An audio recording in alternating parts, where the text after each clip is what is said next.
Demi membantu terwujudnya kemerdekaan bangsa Indonesia, Laksamana Maeda Tadashi rela ditangkap dan ditahan di penjara Glodok. Bahkan ia rela mengundurkan diri dari Angkatan Laut Jepang tanpa memperoleh tunjangan atau pensiun. Merdeka! Salam sebangsa setanah air bersama channel Perjuangan Bangsa dalam kisah pengorbanan Laksamana Maeda Tadashi dalam kemerdekaan Indonesia. Sejak perkenalannya dengan Ahmad Subarjo pada tahun 1940 di Belanda, Maeda Tadashi mulai memahami beratnya perjuangan bangsa Indonesia untuk dapat melepaskan diri dari cengkraman penjajahan Belanda.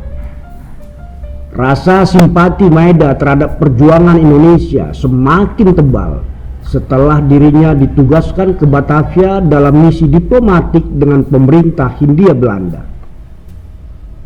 Pada masa pendudukan Jepang di Indonesia, pemerintah Jepang melalui deklarasi Koiso menjanjikan kemerdekaan untuk bangsa Indonesia. Janji kemerdekaan tersebut diterima baik oleh Maeda.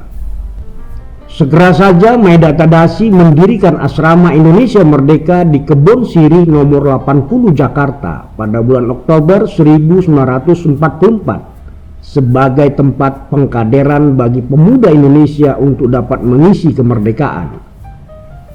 Laksamana Maeda Tadashi aktif dalam kegiatan pengkaderan. Ia dibantu oleh Soekarno, Muhammad Hatta, Ahmad Subarjo, Syahrir, dan Sanusi Pane.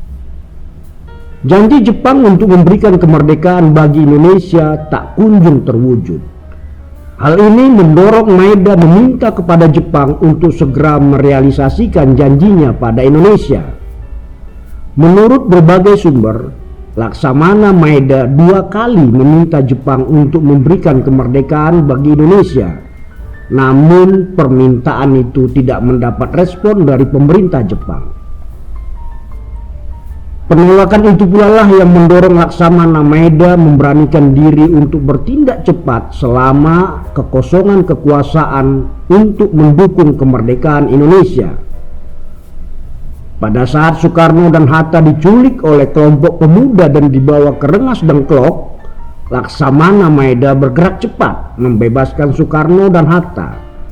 Bahkan ia menyediakan rumahnya untuk menyambut Bung Karno dan Bung Hatta dari penculikan.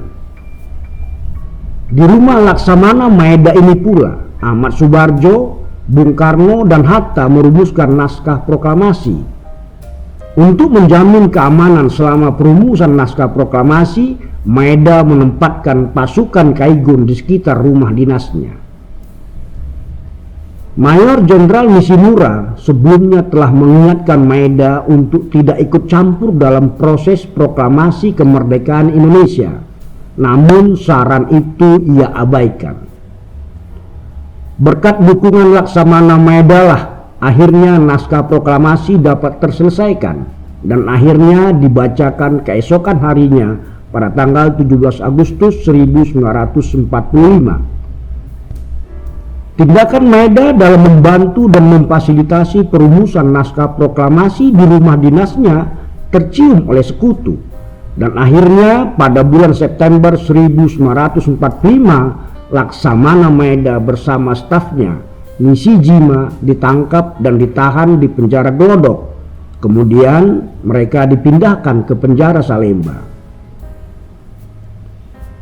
Dalam buku Kisah Istimewa Bung Karno, Nishijima menceritakan pengalamannya saat berada di penjara bersama Laksamana Maeda.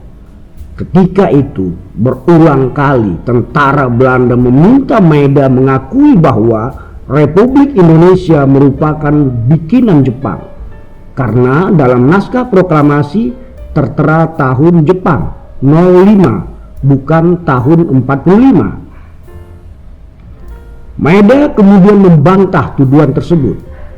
Maeda menyatakan mana mungkin ia bisa menggerakkan seluruh rakyat Indonesia untuk menyatakan kemerdekaan.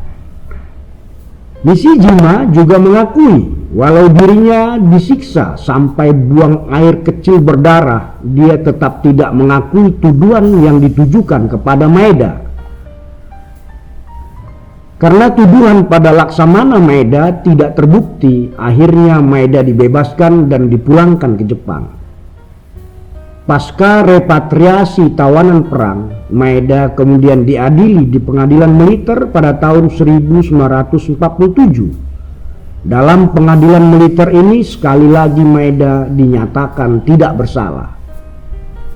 Setelah melalui pengalaman pahit tersebut, Maeda akhirnya mengundurkan diri dari Angkatan Laut Jepang tanpa menerima tunjangan atau uang pensiun.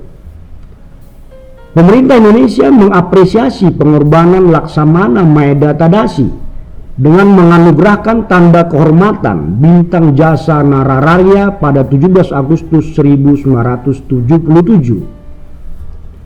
4 tahun setelah memperoleh tanda kehormatan Bintang Jasa Narararya dari pemerintah Indonesia, Laksamana Maeda menghembuskan napas terakhirnya pada 13 Desember 1977. Demikian kisah kecintaan dan perjuangan Laksamana Maeda dalam mendukung kemerdekaan Indonesia. Semoga jasa baik dan pengorbanan Laksamana Maeda menjadi pendorong bagi seluruh anak bangsa dalam menjaga kemerdekaan. Semoga Tuhan Yang Maha Kuasa memberikan balasan yang terbaik atas jasa yang telah diberikan Maeda bagi kemerdekaan bangsa Indonesia. Terima kasih. Tuliskan saran dan masukan Anda pada kolom komentar, dan mohon maaf bila ada data dan informasi yang kurang tepat. Tak lupa, kami harapkan subscribe dari sahabat sebangsa dan setanah air.